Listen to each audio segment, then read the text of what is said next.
What's up everyone, Acreage Living here.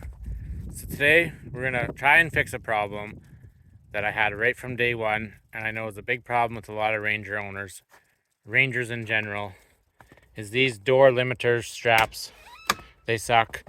Your door, if you're parked on an incline, it can go all the way back and it'll slam back here, and then it bends this hinge back. You can see that one has a slight bend. It happened to me the very first day. The door went flying back. I had no idea that could happen, and it wrecked the alignment of my door, wrecked my hinge and everything, and I had to bend it back. It's a bad first day of owning the machine. That's not really something you want to deal with the first day you own the machine.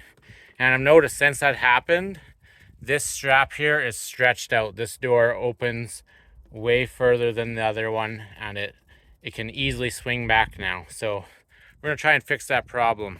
So let's just test this door. If I open this door, you can see I'm just barely pushing on it, and it opens almost a 90-degree pretty easily, and it goes past that like nothing here. So the problem with this limiter strap too is once this door gets past a certain point, this limiter strap's not going to stop it. So as soon as it gets past that 90 degrees, the door's just going to keep on going. There's nothing stopping it. Now you can buy a kit out there that they install a ram on your door, and the ram will hold your door from going past that point. But that install and that ram, you got to drill into the door, take it apart, I believe even. Don't quote me on that, but the install seemed a little more invasive than I want to do on my Ranger. So I thought I'd try this here first.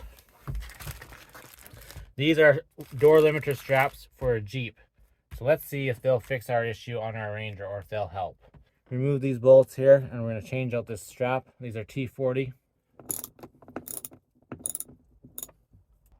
So here's the straps lined up side by side. This strap is definitely shorter, but it does line up with the holes there, so it's definitely going to work. This strap here has no give at all. Like, it's not stretchy one bit. It's pretty solid here. Just grab this with your hand and just pull it over there. Probably should have went the other way. But yeah, no need to take this one off. Let's do one loop at a time here, as I do. Did that with one hand. Easy peasy. And now we just gotta bolt that on there.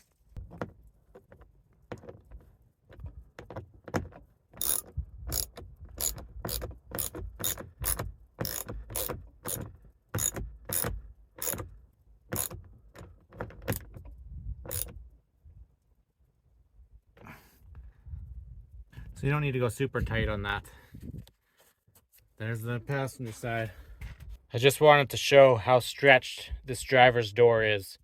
I've hardly even driven my machine. This is just from the first day. Look at those edges lined up, and then look at that. Look how much farther it is stretched than the passenger side. That's pretty bad. Definitely upgrade these straps. Oh guys, that was super easy. It's already installed. Do not take this bolt out. Just leave it there. It goes around this. You don't want to have to deal with tightening this back up, because you got to get up underneath here and hold the nut at the back. Kind of a pain. So just undo this one. Put the strap on. See, this strap here, they're just too stretchy. The whole point of a door strap is just to stop the door from opening. This thing just stretches and allows the door to continue on. And the door just goes all the way back and bangs on your side by side and bends the bracket there. Worst design ever. I don't know why they use these rubber straps. This strap, not stretchy at all. So it's definitely going to hold the door. This is made for doors. It's a door limiter strap for a Jeep. And you can see the doors still open nice and wide, but it stops there now. It's got no stretch to it. It's going to stop that door. So it's definitely going to hold that door from going all the way back. This is definitely a win in my books. Definitely an upgrade. Definitely going to fix that issue. This is only $15 Canadian, $10 American. I'll drop the link below. I think this is a must if you guys are having problems with your door limiter straps overstretching. Sick of bending your bracket back. Try these straps, see what you think. Thanks for watching. More to come. I got the Polaris mud guards in my garage. We're going to be installing those probably next. Hit that subscribe button. See you guys next time.